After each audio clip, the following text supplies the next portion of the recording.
Assalamualaikum warahmatullahi wabarakatuh. Bagaimana kabar teman-teman semua? Semoga teman-teman semua selalu sehat selalu. Baiklah, di sini kita akan belajar mengenai bab atau materi kemagnetan pada kelas 9 SMP. Nah, pada materi ini kita juga akan belajar mengenai sifat kemagnetan, cara membuat magnet, cara menghilangkan magnet, dan induksi elektromagnetik dan pemanfaatannya dalam lingkungan sekitar ataupun dalam dunia industri.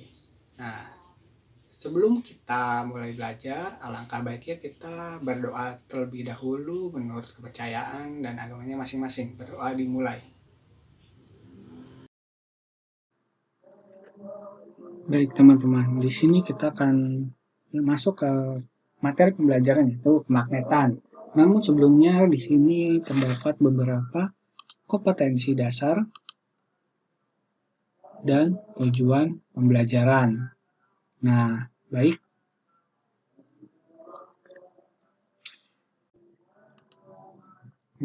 Selanjutnya di sini ada teori dasar kemagnetan.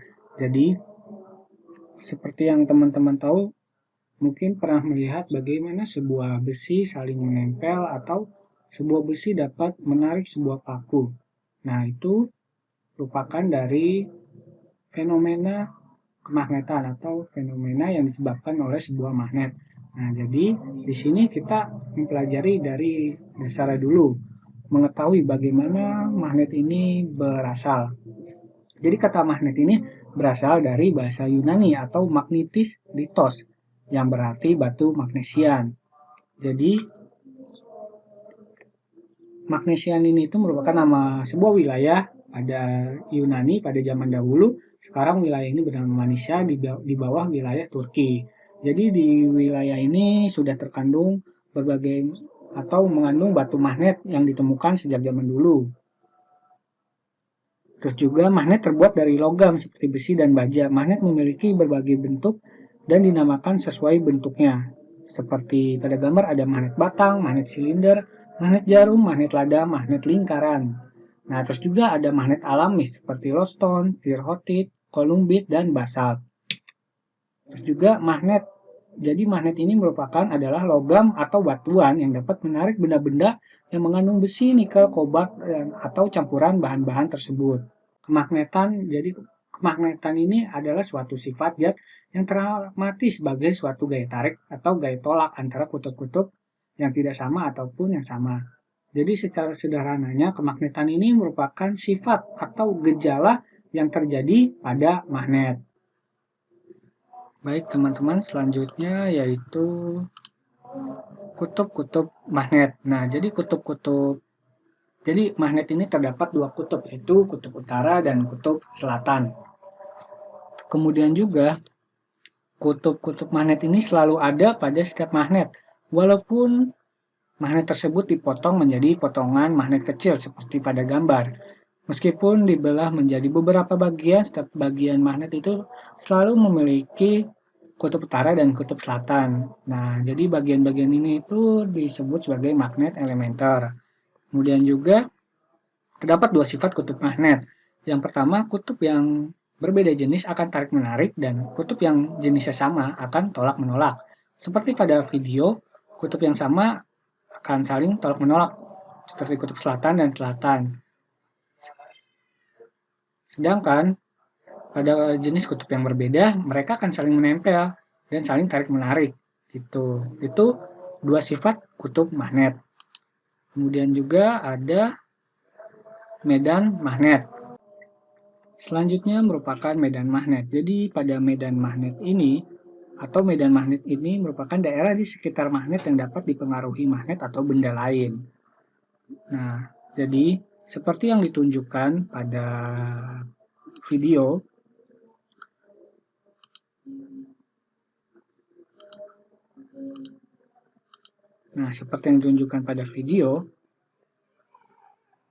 pola-pola yang dibentuk oleh pasir besi ini merupakan bentuk garis gaya magnet yang digunakan untuk menggambarkan medan magnet. Nah, terus juga medan magnet terbesar terletak pada ujung-ujung kutub magnet, seperti pada video ada kutub utara dan kutub selatan. Nah, hal ini ditunjukkan dengan banyaknya pasir besi yang ditarik oleh ujung-ujung kutub magnet, atau garis-garis gaya magnetnya ini sangat rapat pada daerah kutub-kutubnya. Terus juga seperti garis gaya listrik yang menggambarkan medan listrik, garis gaya magnet juga dapat menggambarkan medan magnet. Namun tidak seperti garis gaya listrik yang dapat berawal dan berakhir pada satu muatan listrik, garis gaya magnetnya, garis gaya magnet ini tidak ada awal dan akhirnya. Jadi garis gaya magnet ini membentuk lintasan tertutup dari kutub utara ke kutub selatan. Terus juga garis gaya atau jadi medan magnet ini itu daerah di sekitar magnet yang masih bekerja gaya magnet, digambarkan oleh garis gaya magnet yang menyebar dari kutub-kutub magnet. Kemudian selanjutnya yaitu gejala kemagnetan. Gejala kemagnetan. Nah, mungkin teman-teman bisa mencoba menempelkan paku pada pintu kulkas ataupun pada besi lainnya. Coba perhatikan apa yang terjadi pada paku tersebut. Apakah paku tersebut jatuh? Nah, jadi walaupun paku ini berasal dari besi, paku tersebut tidak bersifat magnet. Jadi ada besi yang bersifat magnet dan ada yang tidak. Nah, jadi sifat-sifat kemagnetan suatu bahan juga tergantung pada struktur atomnya. Jadi pada setiap atom ini memiliki sifat-sifat magnet, artinya menghasilkan medan magnet. Medan magnet ini juga berasal dari gerakan elektron-elektron pada atom-atom tersebut. Jadi sekelompok atom yang bergabung sedemikian hingga medan magnetnya memiliki arah yang sama, daerah yang ditempati atom-atom tersebut disebut sebagai magnet elementer. Nah, kemudian juga untuk benda yang tidak bersifat magnet seperti paku tadi, magnet elementer tersusun secara acak atau arahnya ke segala penjuru. Ada yang ke kanan, ada yang ke atas, ada yang ke bawah. Terus juga karena magnet elementer mengerjakan atau menghasilkan gaya magnet ke arah yang berbeda-beda, sifat magnetnya ini saling meniadakan atau saling menghilangkan. Nah, kemudian juga akibatnya benda tersebut ini tidak menghasilkan gaya magnet. Nah, sedangkan benda-benda yang bersifat magnet memiliki magnet-magnet elementer yang menunjukkan ke satu arah, seperti pada gambar yang kedua ini, gitu teman-teman. Nah, selanjutnya ada bahan magnetik. Nah, bahan magnetik. Nah, coba teman-teman lakukan mendekatkan magnet pada benda-benda yang terbuat dari besi, baja, nikel, dan kobalt atau kobalt ya. Nah, apa yang terjadi? Benda-benda itu dapat ditarik oleh gaya magnet atau bersifat magnetik. Sebaliknya, benda-benda dari kayu, kertas, dan kaca tidak dapat ditarik oleh magnet. Nah, benda-benda ini bersifat non-magnetik. Jadi artinya tidak dapat ditarik oleh gaya magnet. Berdasarkan kemagnetannya, benda dapat digolongkan menjadi dua, yaitu bahan magnetik atau ferromagnetik merupakan bahan yang dapat ditarik dan dengan kuat oleh magnet dan dapat diubah menjadi magnet. Contohnya yaitu besi, baja, nikel, dan kobalt. Yang kedua bahan non-magnetik, terbagi lagi menjadi dua buah kelompok, yaitu bahan paramagnetik, bahan yang ditarik dengan lemah oleh magnet, dan tidak dapat dimagnetkan. Contohnya aluminium, platina, dan tembaga. Terus juga yang terakhir bahan diamagnetik. Bahan yang ditolak dengan lemah oleh magnet dan tidak dapat dimagnetkan. Contohnya seperti seng, merkuri, dan emas. Nah, itu beberapa bahan-bahan magnetik.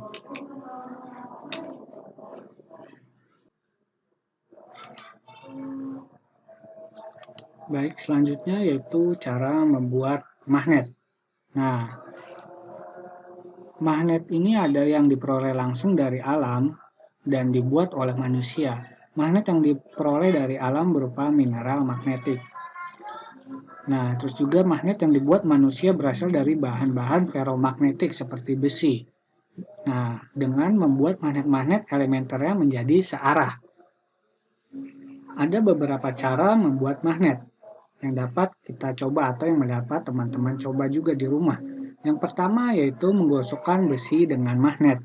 Nah, besi dapat dijadikan magnet dengan cara menggosoknya dengan magnet atau besi digosok dengan arah yang tetap ya.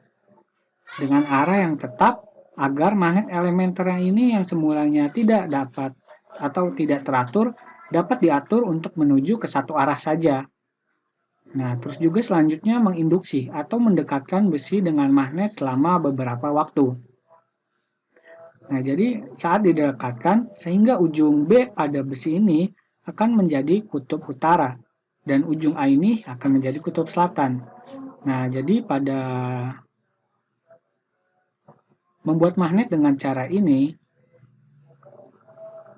ujung besi atau baja yang berdekatkan dengan kutub magnet batang akan menjadi kutub yang berlawanan dengan kutub magnet penginduksinya, seperti pada gambar ini. Kutub magnet selatan, nah pada besinya B-nya ini, ujung B-nya ini akan menjadi kutub utara magnet yang baru. Terus juga cara yang ketiga yaitu magnet juga dapat dibuat dengan cara meliliti besi atau baja dengan kawat penghantar yang dialiri arus DC atau arus arah. Nah, magnet yang dibuat dengan cara demikian ini disebut elektromagnet. Jadi, kenapa kita harus menggunakan arus DC atau arus arah? Karena arus DC ini dapat menyamakan arah magnet elementer pada besi atau baja. Nah, seperti pada gambar terdapat inti besi dan lilitan kawat serta sumber tegangan. Jadi, pada cara ini kutub magnet besi atau baja yang terbentuk tergantung pada arah lilitan kawat penghantar. Jika arah arus berlawanan dengan arah jarum jam, maka ujung magnet besi yang A akan menjadi kutub utara dan yang B akan menjadi kutub selatan. Begitu pula sebaliknya bila berarah dengan jarum jam, maka ujung besi yang A atau baja akan menjadi kutub selatan dan ujung B-nya ini akan menjadi kutub utara. Nah, itu beberapa cara untuk membuat magnet. Selanjutnya yaitu cara menghilangkan kemagnetan bahan. Nah, caranya juga terdapat tiga. Yang pertama, sebelumnya kita mengenal dulu bagaimana prinsip menghilangkan kemagnetan bahan. Jadi, prinsipnya ini untuk menghilangkan sifat kemagnetan bahan ini dihilangkan dengan cara mengacak arah magnet elementernya. Nah, ada beberapa cara. Yang pertama, memukul-mukul magnet. Yang kedua, memanaskan magnet. Yang ketiga, meliliti magnet dengan arus bolak-balik atau AC. Nah, ketiga cara ini dapat dilakukan dan dicoba untuk mengubah susunan arah dari magnet-magnet elementer magnet tersebut. Baik, selanjutnya yaitu induksi magnet. Nah, jadi Hans Christian Ørsted ini menunjukkan bahwa arus listrik ini dapat menimbulkan medan magnet. Caranya adalah dengan mengamati pergerakan jarum kompas saat diletakkan di dekat kabel yang dialiri arus listrik. Nah, percobaan pada video ini, pada video di samping ini juga dikenal kemudian sebagai percobaan Ørsted.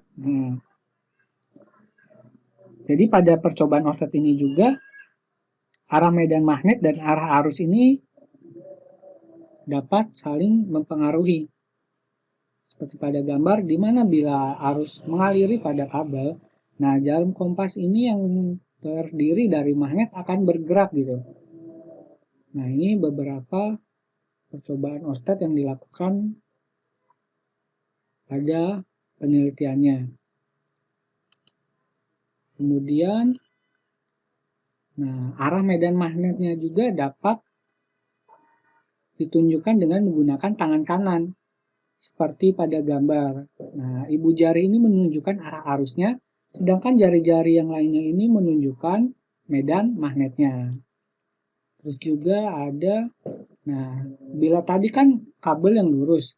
Nah, pada kabel yang berbentuk lingkaran, medan magnetnya melingkari kabel. Nah, terus juga pada kumparan, pada gambar B-nya, medan magnetnya ini seolah-olah membentuk kutub utara dan selatan pada ujung-ujungnya. Seperti pada magnet batang gitu teman-teman. Selanjutnya yaitu Penerapan elektromagnet. Nah, ini beberapa penerapan elektromagnet pada benda-benda ya. Ada bel listrik, saklar, dan telepon kabel. Nah, pada bel listrik ini penerapannya ini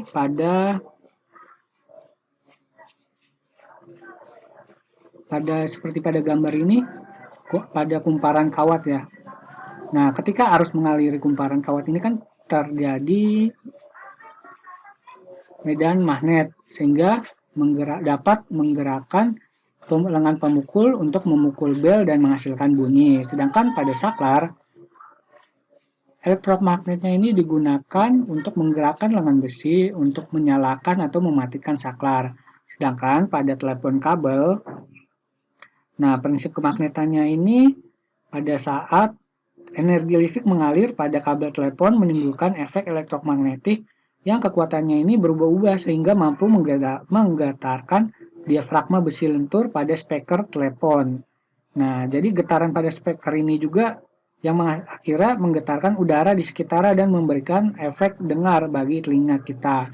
Nah, juga pada seperti sound system yang besar itu juga terdapat prinsip elektromagnet pada penggetar kabel lenturnya itu untuk menghasilkan suara. Selanjutnya yaitu ada kemagnetan bumi. Kemagnetan bumi. Jadi bumi adalah merupakan magnet raksasa. Bumi juga memiliki kutub utara dan kutub selatan. Nah, kutub-kutub magnet pada bumi ini berlawanan arah dengan kutub-kutub pada geografis bumi. Jadi, kutub-kutub magnet bumi ini atau kutub utara magnet bumi berada di sekitar kutub selatan bumi dan kutub selatan magnet bumi berada di sekitar kutub utara geografis bumi. Nah, kutub-kutub magnet bumi ini tidak juga tepat pada kutub-kutub geografis bumi. Namun,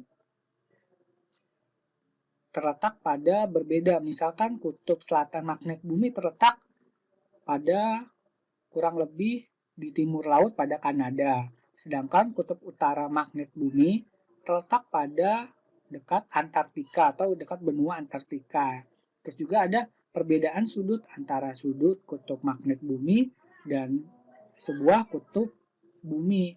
Nah, sudutnya ini disebut sudut deklinasi seperti pada gambar. Terus juga ada sudut inklinasi, di mana sudut inklinasi ini merupakan medan sudut yang terbentuk dari medan magnet bumi dan juga garis horizontal bumi atau garis khatulistiwa bumi. Nah, pada sudut inklinasi, semakin dekat garis khatulistiwa, besar sudutnya yaitu 0. Sedangkan menjauhi atau mendekati kutub, sudut inklinasinya semakin besar. Nah, pada sudut deklinasi juga seperti itu. Nah, pada sudut deklinasi, semakin dekat dengan ekuator, sudut deklinasinya kecil. Sedangkan semakin dekat dengan kutub, sudutnya ini maka makin besar. Nah, kemudian juga medan magnet bumi ini pula berperan atau memiliki fungsi untuk melindungi penduduk bumi dari radiasi kosmik atau partikel listrik yang dihasilkan oleh matahari atau benda langit lainnya yang mengancam kesehatan. Namun karena adanya medan magnet bumi, partikel-partikel listrik tidak dapat masuk ke seluruh permukaan bumi, tetapi hanya akan masuk ke kutub-kutub bumi seperti pada video ini. Nah, videonya dipercepat. Nah, itu kan tadi mataharinya menyemburkan sebuah radiasi. Nah, dia itu melewati planet Merkurius, kemudian melewati planet Venus dan melewati planet Bumi. Nah, pada planet Bumi ini kan dapat medan magnet gitu. Jadi saat menabrak atmosfer Bumi, partikel listrik ini terus diionisasi atau merupakan ionisasi ini peristiwa lepasnya elektron dari nukleon dan membentuk plasma lemah atau gas super yang dipanaskan agar elektron terlepas dari nukleon. Jadi tampilan indah yang terjadi saat pelepasan ini dan berkumpul di kutub-kutub bumi ini disebut sebagai aurora. Nah, jadi pada kutub utara bumi disebut aurora borealis dan pada selatannya disebut aurora australis. Nah, itu merupakan fungsi medan magnet pada bumi. Terus juga ada lagi fungsinya sebagai petunjuk atau sebagai arah untuk migrasi hewan gini. Jadi bagian besar hewan ini memanfaatkan medan magnet bumi untuk mempertahankan kelangsungan hidupnya. Nah, medan magnet bumi berada di sekitar bumi dapat mempengaruhi batang magnet yang diletakkan bebas di sekitar permukaan bumi. Jadi hewan juga mampu mendeteksi medan magnet bumi karena di dalam tubuh hewan terdapat magnet. Nah, fenomena ini dinamakan biomagnetik. Nah, jadi biomagnetik ini juga dapat membantu hewan untuk menentukan arah migrasi, seperti migrasi burung, migrasi salmon. Nah, migrasi burung ini kan dia dari utara ke selatan atau dari selatan ke utara untuk mencari tempat yang hangat. Begitu pula salmon, dia berenang dari laut kembali ke sungai di mana tempat mereka lahir. Terus juga ada migrasi penyu. Nah, terus juga ada migrasi lobster duri yang terjadi pada Amerika atau terjadi di benua Amerika, lobster. Nah, itu beberapa manfaat ya atau manfaat dari medan magnet bumi pada migrasi hewan. Baik, materi selanjutnya merupakan gaya Lorentz. Nah, Hendrik Anton Lorentz ini merupakan seorang ilmuwan Belanda. Nah, terus juga hasil penelitiannya ini, Lorentz ini mengoreksi dan merampukan hukum gaya elektromagnetik yang sekarang menyandang namanya. Jadi gaya Lorentz ini merupakan gabungan antara gaya elektrik dari gaya dan gaya magnetik pada suatu medan elektromagnetik.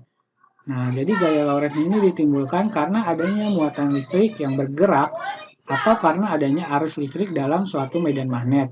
Arah dari gaya Lorentz ini selalu tegak lurus dengan arah kuat arus listrik dari dan induksi magnetik yang ada. Terus juga gaya Lorentz, nah misalkan nih ketika sebuah kawat dialiri arus listrik dan diletakkan pada suatu medan magnet, maka akan timbul gaya Lorentz pada kawat tersebut. Terus juga dengan mengkombinasikan gaya Lorentz dan definisi arus listrik, maka dapat dihitung pula besarnya gaya Lorentz pada kawat yang lurus. Jadi gaya Lorentz ini dapat dihitung dengan F sama dengan B dikali I dikali L dikali sin alfa. Sin A ini merupakan sudut yang berbentuk ya, namun karena pada kawat yang lurus, kawat yang lurus kan berarti arah arusnya listriknya ini tegak lurus dengan arah medan magnet, maka gaya Lorentz yang terjadi akan maksimal karena sin 90 derajat sama dengan 1. Nah, inilah keadaan yang biasanya selalu dikondisikan secara nyata. Jadi agar gaya Lorentz yang didapatkan selalu maksimal, medan magnet dikondisikan selalu tegak lurus dengan arus listrik yang mengalir. Nah, itu merupakan rumus dari gaya Lorentz. Selanjutnya yaitu penentuan arah gaya Lorentz. Nah, ini itu pula dapat dilakukan menggunakan kaidah tangan kanan. Pada gambar terlihat ibu jari merupakan arah arus listrik dan jari telunjuk merupakan arah medan magnet dan jari tengah merupakan arah gaya Lorentz. Nah, itu merupakan kaidah tangan kanan pada keadaan gaya atau gaya Lorentz ini maksimal dengan sudutnya ini 90 derajat. Nah, selanjutnya yaitu induksi elektromagnetik. Nah, pada induksi elektromagnetik ini pertama kali diselidiki oleh seorang ilmuwan yang berasal dari Jerman bernama Michael Faraday. Pada tahun 1821, Michael Faraday ini berhasil membuktikan bahwa perubahan medan magnet dapat menimbulkan arus listrik. Nah, di dalam percobaannya ini, Faraday ini menggunakan galvanometer, yaitu alat yang digunakan untuk mendeteksi adanya arus listrik kecil. Nah, mari kita tonton video percobaan yang dilakukan oleh Faraday. Nah, Faraday ini dia terinspirasi dari sebuah penemuan di mana arus listrik menghasilkan medan magnet dan dia ingin membuktikan bahwa medan magnet juga dapat menghasilkan arus listrik. Nah, di sini dia menggunakan galvanometer, magnet, dan koil ataupun komparan.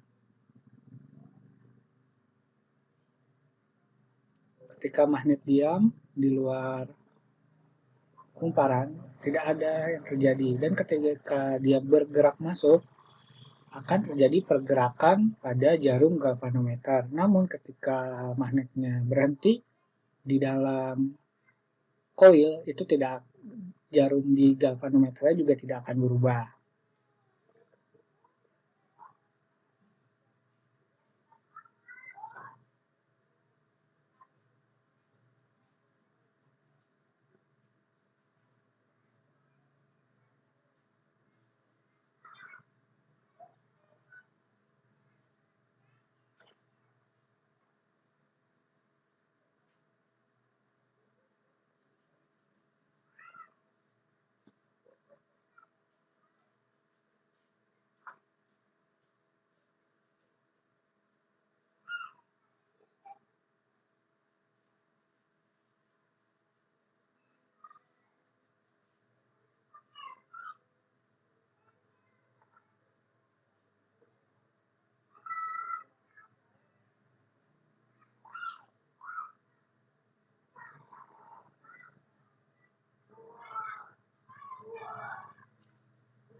Nah, jadi berdasarkan percobaan yang telah dilakukan Faraday, bila kutub utara masuk ke dalam koil, defleksinya atau pergerakan dari jarum galvanonya akan ke kanan.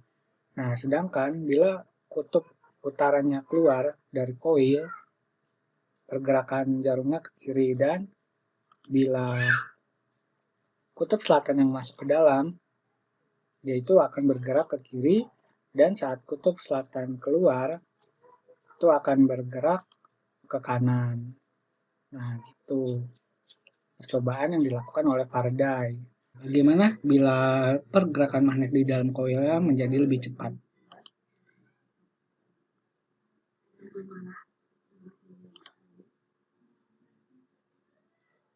Pergerakan defleksi jarumnya ini juga semakin cepat.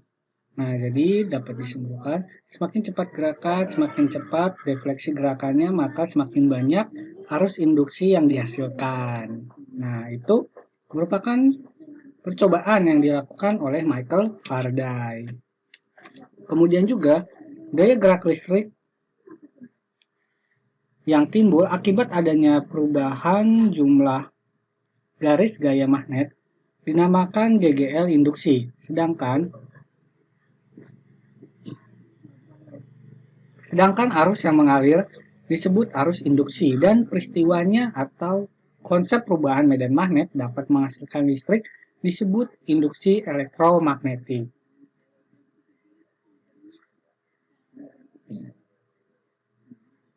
Ada pula beberapa faktor yang mempengaruhi besar GGL induksi. Antara lain yang pertama kecepatan perubahan medan magnet. Jadi semakin cepat perubahan medan magnetnya, GGL induksi yang dihasilkan akan semakin besar.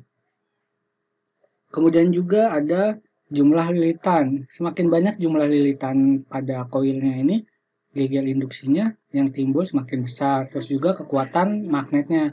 Semakin kuat gejala magnetannya, maka GGL induksi yang timbul juga semakin besar.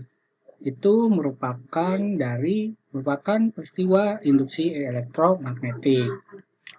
Selanjutnya yaitu penerapan dari prinsip induksi elektromagnetik. Yang pertama ada generator, yang kedua ada dinamo AC DC, yang ketiga ada transformator. Nah, pada generator ini sendiri, generator kan dibedakan jadi AC dan DC. Generator AC atau alternator ini dapat menghasilkan arus bolak-balik dengan cara menggunakan cincin ganda, sedangkan generator DC dapat menghasilkan arus listrik searah dengan cara menggunakan komutator atau cincin belah seperti pada gambar ya. Pada gambar dapat dilihat. Nah, kemudian ada dinamo AC/DC. Cara kerja dinamo dan generator ini pada hampir sama di mana menggunakan satu cincin yang dibelah menjadi dua atau komutator. Nah, pada dinamo DC dan cincin ganda pada dinamo AC, perbedaan dinamo dan generator terletak pada dua komponen utama dinamo, yaitu rotor, bagian yang bergerak, dan stator, bagian yang diam. Terus yang ketiga yaitu transformator. Nah, transformator pada dasarnya terdiri atas lilitan primer dan lilitan sekunder yang dihubungkan dengan menggunakan inti besi. Jadi lilitan primer dapat menghasilkan tegangan AC yang menginduksi inti besi hingga menjadi magnet, dan perubahan arah arus AC membuat medan magnet yang terbentuk berubah-ubah sehingga menghasilkan tegangan AC pada ujung-ujung kumparan sekunder. Nah, itu ada transformator. Selanjutnya yaitu ada kemagnetan dalam produk teknologi. Yang pertama ada MRI atau Magnetic Resonance Imaging. Jadi MRI ini menggunakan prinsip kemagnetan untuk mencitrakan kondisi kesehatan tulang atau organ tubuh bagian dalam manusia tanpa melalui prosedur pembedahan. Terus yang kedua ada kereta maglev. Jadi maglev ini merupakan pendekan dari magnetically levitated atau kereta terbang. Nah, kereta maglev ini diterbangkan kurang lebih pada 10 mm di atas relnya. Jadi meskipun rel dan keretanya tidak menempel, kereta ini dapat melaju dengan cepat gitu. Nah, mungkin ini sudah dikembangkan oleh beberapa negara di Eropa dan Jepang atau Cina dan Korea. Nah, terus juga jadi kereta maglev ini itu menerapkan prinsip gaya tolak-menolak magnet serta didorong dengan menggunakan motor induksi. Nah, itu kereta maglev. Terus yang terakhir ada PLTN atau pembangkit listrik tenaga nuklir. Nah, pada PLTN ini sendiri, konsep kemagnetan ini digunakan pada generator yang bergerak menggunakan turbin. Nah, itu merupakan kemagnetan dalam produk teknologi yang sedang berkembang pada sekarang ini.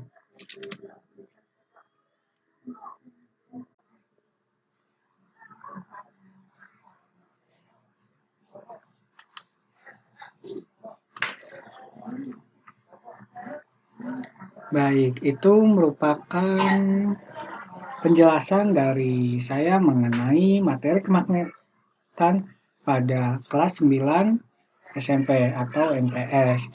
Mungkin terima kasih telah menyaksikan pelajaran hari ini. Mari kita ucapkan alhamdulillah dan semoga ilmu yang telah disampaikan dapat bermanfaat untuk kita semua. Kurang lebihnya dari saya mohon maaf. Wabillahi taufik wal hidayah. Wassalamualaikum warahmatullahi wabarakatuh.